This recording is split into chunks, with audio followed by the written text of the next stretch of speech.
Chapter XXXII. Of the reply Don Quixote gave his censurer, with other incidents grave and droll. Don Quixote then, having risen to his feet, trembling from head to foot like a man dosed with mercury, said in a hurried agitated voice, "The place I am in, the presence in which I stand, and the respect I have and always have had for the profession to which your worship belongs, hold and bind the hands of my just indignation; and as well for these reasons as because I know, as every one knows, that a gownsman's weapon is the same as a woman's, the tongue. I will with mine engage in equal combat with your worship, from whom one might have expected good advice instead of foul abuse. Pious, well-meant reproof requires a different demeanour and arguments of another sort. At any rate, to have reproved me in public, and so roughly, exceeds the bounds of proper reproof, for that comes better with gentleness than with rudeness, and it is not seemly to call the sinner roundly blockhead and booby, without knowing anything of the sin that is reproved. Come, tell me, for which of the stupidities you have observed in me do you condemn and abuse me, and bid me go home and look after my house and wife and children, without knowing whether I have any? Is nothing more needed than to get a footing, by hook or by crook, in other people's houses, to rule over the masters? And that, perhaps, after having been brought up in all the straitness of some seminary, and without ever having seen more of the world than may lie within 20 or 30 leagues round, to fit one to lay down the law rashly for chivalry, and pass judgment on knights errant? Is it haply an idle occupation, or is the time ill spent that is spent in roaming the world in quest, not of its enjoyments, but of those arduous toils whereby the good mount upwards to the abodes of everlasting life? If gentlemen, great lords, nobles, men of high birth, were to rate me as a fool, I should take it as an irreparable insult; but I care not a farthing if clerks, who have never entered upon or trod the paths of chivalry, should think me foolish. Knight I am, and knight I will die, if such be the pleasure of the Most High. Some take the broad road of ever-weaning ambition, others that of mean and servile flattery, others that of deceitful hypocrisy, and some that of true religion; but I, led by my star, follow the narrow path of knight-errantry, and in pursuing of that calling I despise wealth, but not honour. I have redressed injuries, righted wrongs, punished insolences, vanquished giants, and crushed monsters.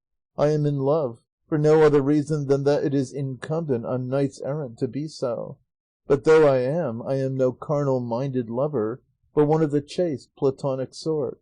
My intentions are always directed to worthy ends, to do good to all, and evil to none.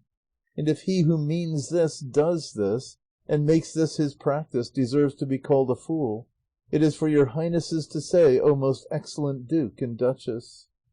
"Good, by God!" cried Sancho; "say no more in your own defence, master mine, for there's nothing more in the world to be said, thought, or insisted on; and besides, when this gentleman denies, as he has, that there are or ever have been any knights errant in the world, is it any wonder if he knows nothing of what he has been talking about?" "Perhaps, brother," said the ecclesiastic, "you are that Sancho Panza that is mentioned, to whom your master has promised an island." "Yes, I am," said Sancho, "and what's more, I am one who deserves it as much as anyone. I am one of the sort, 'Attach thyself to the good and thou wilt be one of them,' and of those, 'Not with whom thou art bred, but with whom thou art fed,' and of those, 'Who leans against a good tree, a good shade covers him.' I have leant upon a good master, and I have been for months going about with him, and please God I shall be just such another. Long life to him, and long life to me, for neither will he be in any want of empires to rule, or I of islands to govern." "No, Sancho, my friend, certainly not," said the duke, "for in the name of Señor Don Quixote I confer upon you the government of one of no small importance that I have at my disposal." "Go down on thy knees, Sancho," said Don Quixote, "and kiss the feet of his excellence for the favour he has bestowed upon thee." Sancho obeyed, and on seeing this the ecclesiastic stood up from table completely out of temper, exclaiming, "By the gown I wear, I am almost inclined to say that your excellence is as great a fool as these sinners. No wonder they are mad. when people who are in their senses sanction their madness.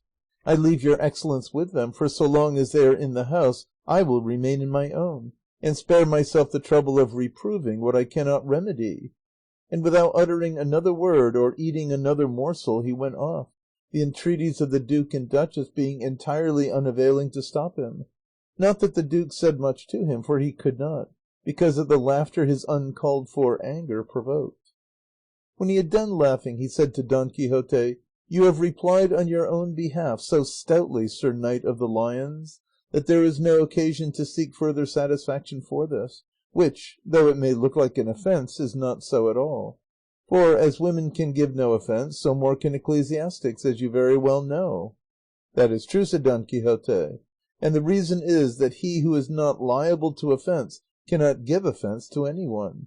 Women, children, and ecclesiastics, as they cannot defend themselves, though they may receive offence, cannot be insulted, because between the offence and the insult there is, as your excellence very well knows, this difference: the insult comes from one who is capable of offering it, and does so, and maintains it; the offence may come from any quarter without carrying insult. To take an example, a man is standing unsuspectingly in the street, and 10 others come up armed and beat him. He draws his sword and quits himself like a man, but the number of his antagonists makes it impossible for him to effect his purpose and avenge himself. This man suffers an offence, but not an insult. Another example will make the same thing plain. A man is standing with his back turned, another comes up and strikes him, and after striking him takes to flight without waiting an instant, and the other pursues him but does not overtake him. He who received the blow received an offence, but not an insult, because an insult must be maintained. If he who struck him, though he did so sneakingly and treacherously, had drawn his sword and stood and faced him, then he who had been struck would have received offence and insult at the same time. Offence because he was struck treacherously, insult because he who struck him maintained what he had done, standing his ground without taking to flight. And so, according to the laws of the accursed duel, I may have received offence, but not insult, for neither women nor children can maintain it, nor can they wound, nor have they any way of standing their ground. And it is just the same with those connected with religion. For these 3 sorts of persons are without arms, offensive or defensive, and so, though naturally they are bound to defend themselves, they have no right to offend anybody. And though I said just now I might have received offence, I say now certainly not, for he who cannot receive an insult can still less give one, for which reasons I ought not to feel, nor do I feel, aggrieved at what that good man said to me. I only wish he had stayed a little longer, that I might have shown him the mistake he makes in supposing and maintaining that there are not and never have been any knights errant in the world. Had Amadis or any of his countless descendants heard him say as much, I am sure it would not have gone well with his lordship." "I will take my oath of that," said Sancho. "They would have given him a slash that would have slid him down from top to toe like a pomegranate or a ripe melon. They were likely fellows to put up with jokes of that sort. By my faith, I'm certain if Reinaldos of Montalvan had heard the little man's words, he would have given him such a spank on the mouth that he wouldn't have spoken for the next 3 years. Ay, let him tackle them, and he'll see how he'll get out of their hands." The duchess, as she listened to Sancho, was ready to die with laughter, and in her own mind she set him down as droller and madder than his master, and there were a good many just then who were of the same opinion. Don Quixote finally grew calm, and dinner came to an end. And as the cloth was removed, 4 damsels came in, one of them with a silver basin, another with a jug also of silver, a third with 2 fine white towels on her shoulder, and the fourth with her arms bared to the elbows, and in her white hands, for white they certainly were, a round ball of Naples soap. The one with the basin approached, and with arch composure and impudence thrust it under Don Quixote's chin, who, wondering at such a ceremony, said never a word, supposing it to be the custom of that country to wash beards instead of hands. He therefore stretched his out as far as he could, and at the same instant the jug began to pour, and the damsel with the soap rubbed his beard briskly, raising snowflakes, for the soap lather was no less white not only over the beard, but all over the face, and over the eyes of the submissive knight, so that they were perforce obliged to keep shut. The duke and duchess, who had not known anything about this, waited to see what came of this strange washing. The barber damsel, when she had him a hand's breadth deep in lather, pretended that there was no more water, and bade the one with the jug go and fetch some, while Señor Don Quixote waited. She did so, and Don Quixote was left the strangest and most ludicrous figure that could be imagined. All those present, and there were a good many, were watching him, and as they saw him there with half a yard of neck, and that uncommonly brown, his eyes shut and his beard full of soap, it was a great wonder, and only by great discretion, that they were able to restrain their laughter. The damsels, the concocters of the joke, kept their eyes down, not daring to look at their master and mistress, and as for them, laughter and anger struggled within them, and they knew not what to do, whether to punish the audacity of the girls, or to reward them for the amusement they had received from seeing Don Quixote in such a plight. At length the damsel with the jug returned, and they made an end of washing Don Quixote, and the one who carried the towels very deliberately wiped him and dried him, and all four together making him a profound obeisance and curtsy, they were about to go, when the duke, lest Don Quixote should see through the joke, called out to the one with the basin, saying, "Come and wash me, and take care that there is water enough." The girl, sharp-witted and prompt, came and placed the basin for the duke as she had done for Don Quixote, and they soon had him well soaped and washed, and having wiped him dry they made their obeisance and retired. It appeared afterwards that the duke had sworn that if they had not washed him as they had Don Quixote, he would have punished them for their impudence, which they adroitly atoned for by soaping him as well. Sancho observed the ceremony of the washing very attentively, and said to himself, "God bless me! If it were only the custom in this country to wash squires' beards too, as well as knights, for by God and upon my soul I want it badly, and if they gave me a scrape of the razor besides, I'd take it as a still greater kindness." "What are you saying to yourself, Sancho?" asked the duchess. "I was saying, señora," he replied, "that in the courts of other princes, when the cloth is taken away, I have always heard say they give water for the hands, but not lye for the beard, and that shows it is good to live long that you may see much. To be sure, they say too, that he who lives a long life must undergo much evil, though to undergo a washing of that sort is pleasure rather than pain." "Don't be uneasy, friend Sancho," said the duchess, "I will take care that my damsels wash you, and even put you in the tub if necessary." "I'll be content with a beard," said Sancho, "at any rate for the present, and as for the future, God has decreed what is to be."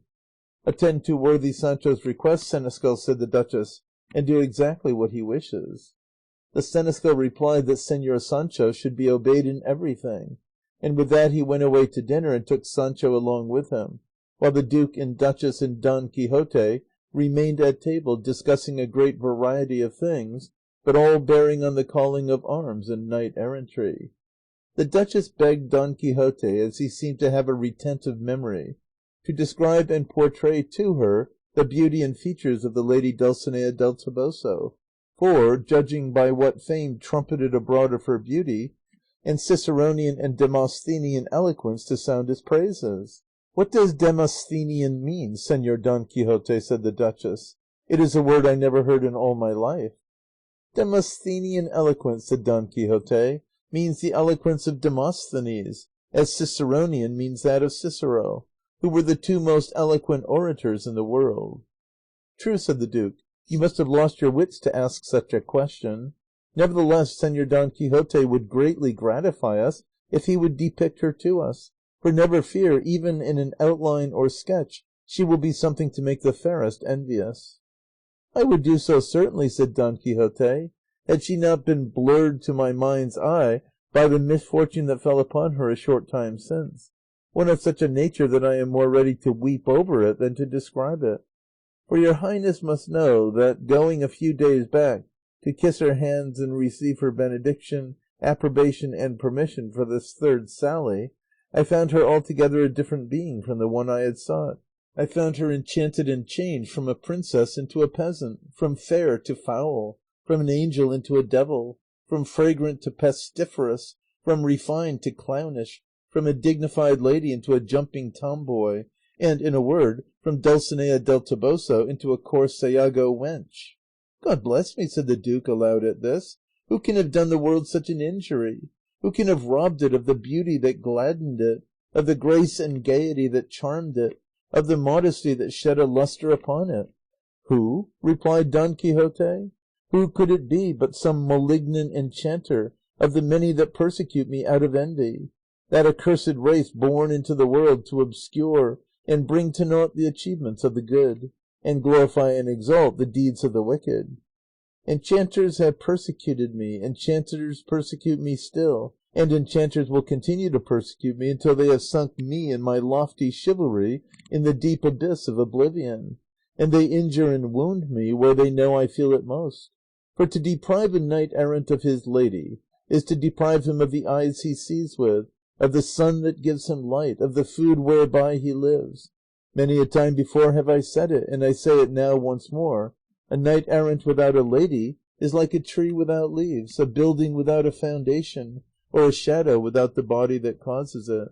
"There is no denying it," said the duchess; "but still, if we are to believe the history of Don Quixote that has come out here lately with general applause, it is to be inferred from it, if I mistake not, that you never saw the lady Dulcinea, and that the said lady is nothing in the world but an imaginary lady, one that you yourself begot and gave birth to in your brain, and adorned with whatever charms and perfection you chose." "There is a good deal to be said on that point," said Don Quixote. "God knows whether there be any Dulcinea or not in the world, or whether she is imaginary or not imaginary. These are things the proof of which must not be pushed to extreme lengths. I have not begotten nor given birth to my lady, though I behold her as she needs must be, a lady who contains in herself all the qualities to make her famous throughout the world, beautiful without blemish, dignified without haughtiness, tender and yet modest, gracious from courtesy, and courteous from good breeding, and lastly of exalted lineage, because beauty shines forth and excels with a higher degree of perfection upon good blood than in the fair of lowly birth." "That is true," said the duke; "but Señor Don Quixote will give me leave to say what I am constrained to say by the story of his exploits that I have read, from which it is to be inferred that granting there is a Dulcinea in El Toboso, or out of it, and that she is in the highest degree beautiful as you have described her to us, as regards the loftiness of her lineage she is not on a par with the Orianas, Alastrajareas, Madasimas, or others of that sort, with whom, as you well know, the histories abound." "To that I may reply," said Don Quixote, "that Dulcinea is the daughter of her own works, and that virtues rectify blood, and that lowly virtue is more to be regarded and esteemed than exalted vice. Dulcinea, besides, has that within her that may raise her to be a crowned and sceptred queen, for the merit of a fair and virtuous woman is capable of performing greater miracles, and virtually, though not formally, she has in herself higher fortunes." "I protest, Señor Don Quixote," said the duchess, "that in all you say you go most cautiously and lead in hand, as the saying is. Henceforth I will believe myself, and I will take care that every one in my house believes, even my lord the duke if needs be, that there is a Dulcinea in El Toboso, and that she is living today, and that she is beautiful and nobly born, and deserves to have such a knight as Señor Don Quixote in her service, and that is the highest praise that it is in my power to give her, or that I can think of. But I cannot help entertaining a doubt, and having a certain grudge against Sancho Panza. The doubt is this, that the aforesaid history declares that the said Sancho Panza, when he carried a letter on your worship's behalf to the said lady Dulcinea, found her sifting a sack of wheat, and more by token it says it was red wheat, a thing that makes me doubt the loftiness of her lineage." To this Don Quixote made answer, "Señora, your highness must know that everything or almost everything that happens me transcends the ordinary limits of what happens to other knights errant, whether it be that it is directed by the inscrutable will of destiny, or by the malice of some jealous enchanter.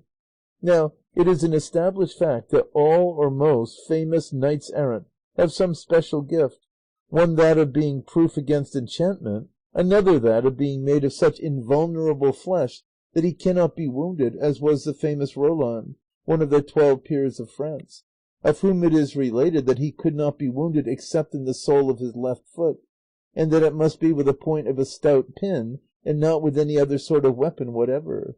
And so, when Bernardo del Carpio slew him at Roncesvalles, finding that he could not wound him with steel, he lifted him up from the ground in his arms and strangled him, calling to mind seasonably the death which Hercules inflicted on Antaeus, the fierce giant that they say was a son of Terra. I would infer from what I have mentioned that perhaps I may have some gift of this kind, not that of being invulnerable, because experience has many times proved to me that I am of tender flesh, and not at all impenetrable, nor that of being proof against enchantment, for I have already seen myself thrust into a cage in which all the world would not have been able to confine me except by force of enchantments. But as I delivered myself from that one, I am inclined to believe that there is no other that can hurt me. And so these enchanters, seeing that they cannot exert their vile craft against my person, revenge themselves on what I love most, and seek to rob me of life by maltreating that of Dulcinea in whom I live. And therefore I am convinced that when my squire carried my message to her, they changed her into a common peasant girl, engaged in such a mean occupation as sifting wheat. I have already said, however, that that wheat was not red wheat, nor wheat at all, but grains of orient pearl. And as a proof of all this, I must tell your highnesses that coming to El Toboso a short time back, I was altogether unable to discover the palace of Dulcinea, and that the next day, though Sancho my squire saw her in her own proper shape, which is the fairest in the world, to me she appeared to be a coarse, ill-favoured farm wench, and by no means a well-spoken one, she who is propriety itself. And so, as I am not, and so far as one can judge, cannot be enchanted, she it is that is enchanted, that is smitten, that is altered, changed, and transformed. In her have my enemies revenged themselves upon me, and for her shall I live in ceaseless tears, until I see her in her pristine state. I have mentioned this lest anybody should mind what Sancho said about Dulcinea's winnowing or sifting, for as they changed her to me, it is no wonder if they changed her to him. Dulcinea is illustrious and well born, and of one of the gentle families of El Toboso, which are many, ancient, and good. Therein most assuredly not small is the share of the peerless Dulcinea, through whom her town will be famous and celebrated in ages to come, as Troy was through Helen, and Spain through La Cava, though with a better title and tradition. For another thing, I would have your graces understand that Sancho Panza is one of the drollest squires that ever served knight-errant. Sometimes there is a simplicity about him so acute that it is an amusement to try and make out whether he is simple or sharp. He has mischievous tricks that stamp him rogue, and blundering ways that prove him a booby. He doubts everything and believes everything. When I fancy he is on the point of coming down headlong from sheer stupidity, he comes out with something shrewd that sends him up to the skies. After all, I would not exchange him for another squire, though I were given a city to boot, and therefore I am in doubt whether it will be well to send him to the government your highness has bestowed upon him, though I perceive in him a certain aptitude for the work of governing, so that with a little trimming of his understanding he would manage any government as easily as the king does his taxes. And moreover, we know already ample experience that it does not require much cleverness or much learning to be a governor, for there are 100 round about us that scarcely know how to read and govern like gerfalcons. The main point is that they should have good intentions and be desirous of doing right in all things, for they will never be at a loss for persons to advise and direct them in what they have to do, like those knight governors who, being no lawyers, pronounce sentences with the aid of an assessor. My advice to him will be to take no bribe and surrender no right, and I have some other little matters in reserve that shall be produced in due season for Sancho's benefit and the advantage of the island he is to govern." The duke, duchess, and Don Quixote had reached this point in their conversation when they heard voices and a great hubbub in the palace, and Sancho burst abruptly into the room all glowing with anger, with a straining cloth by way of a bib, and followed by several servants, or, more properly speaking, kitchen boys and other underlings, one of whom carried a small trough full of water that from its colour and impurity was plainly dishwater. The one with the trough pursued him and followed him everywhere he went, endeavouring with the utmost persistence to thrust it under his chin, while another kitchen boy seemed anxious to wash his beard. "What is all this, brothers?" asked the duchess. "What is it? What do you want to do to this good man? Do you forget he is a governor elect?" To which the barber kitchen boy replied, "The gentleman will not let himself be washed as is customary, and as my lord and the señor his master have been."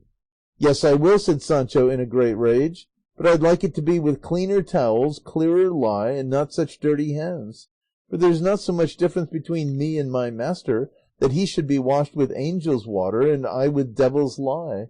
The customs of countries and princes' palaces are only good so long as they give no annoyance, but the way of washing they have here is worse than doing penance. I have a clean beard, and I don't require to be refreshed in that fashion, and whoever comes to wash me or touch a hair of my head, I mean to say my beard, with all due respect be it said, I'll give him a punch that will leave my fist sunk in his skull, for ceremonies and soapings of this sort are more like jokes than the polite attentions of one's host." The duchess was ready to die with laughter when she saw Sancho's rage and heard his words, but it was no pleasure to Don Quixote to see him in such a sorry trim, with a dingy towel about him, and the hangers-on of the kitchen all around him. So making a low bow to the duke and duchess, as if to ask their permission to speak, he addressed the rout in a dignified tone. "Hola, gentlemen, you let that youth alone, and go back to where you came from, or anywhere else if you like. My squire is as clean as any other person, and those troughs are as bad as narrow thin-necked jars to him. Take my advice and leave him alone, for neither he nor I understand joking." Sancho took the word out of his mouth and went on, "Nay, let them come and try their jokes on the country bumpkin, for it's about as likely I'll stand them as that it's now midnight. Let them bring a comb here, or what they please, and curry this beard of mine, and if they get anything out of it that offends against cleanliness, let them clip me to the skin." Upon this the duchess, laughing all the while, said, "Sancho Panza is right, and always will be in all he says. He is clean, and as he says himself, he does not require to be washed; and if our ways do not please him, he is free to choose. Besides, you promoters of cleanliness have been excessively careless and thoughtless, I don't know if I ought not to say audacious, to bring troughs and wooden utensils and kitchen dish-clouts, instead of basins and jugs of pure gold and towels of Holland, to such a person and such a beard. But after all, you are ill-conditioned and ill-bred, and spiteful as you are, you cannot help showing the grudge you have against the squires of knights-errant." The impudent servitors, and even the seneschal who came with them, took the duchess to be speaking in earnest, so they removed the straining-cloth from Sancho's neck, and with something like shame and confusion of face went off all of them and left him, whereupon he, seeing himself safe out of that extreme danger, as it seemed to him, ran and fell on his knees before the duchess, saying, "From great ladies great favours may be looked for. This which your grace has done me to-day cannot be requited with less than wishing I was dubbed a knight-errant, to devote myself all the days of my life to the service of so exalted a lady. I am a labouring man, my name is Sancho Panza, I am married, I have children, and I am serving as a squire. If in any one of these ways I can serve your highness, I will not be longer in obeying than your grace in commanding." "It is easy to see, Sancho," replied the duchess, "that you have learned to be polite in the school of politeness itself. I mean to say it is easy to see that you have been nursed in the bosom of Señor Don Quixote, who is, of course, the cream of good breeding and flower of ceremony, or ceremony, as you would say yourself. Fair be the fortunes of such a master and such a servant, the one the cynosure of knight-errantry, the other the star of squirely fidelity. Rise, Sancho, my friend. I will repay your courtesy by taking care that my lord the duke makes good to you the promised gift of the government as soon as possible." With this the conversation came to an end, and Don Quixote retired to take his midday sleep, but the duchess begged Sancho, unless he had a very great desire to go to sleep, to come and spend the afternoon with her and her damsels in a very cool chamber. Sancho replied that though he certainly had the habit of sleeping 4 or 5 hours in the heat of the day in summer, to serve her excellence he would try with all his might not to sleep even one that day, and that he would come in obedience to her command, and with that he went off. the duke gave fresh orders with respect to treating Don Quixote as a knight errant, without departing even in smallest particular from the style in which, as the stories tell us, they used to treat the knights of old.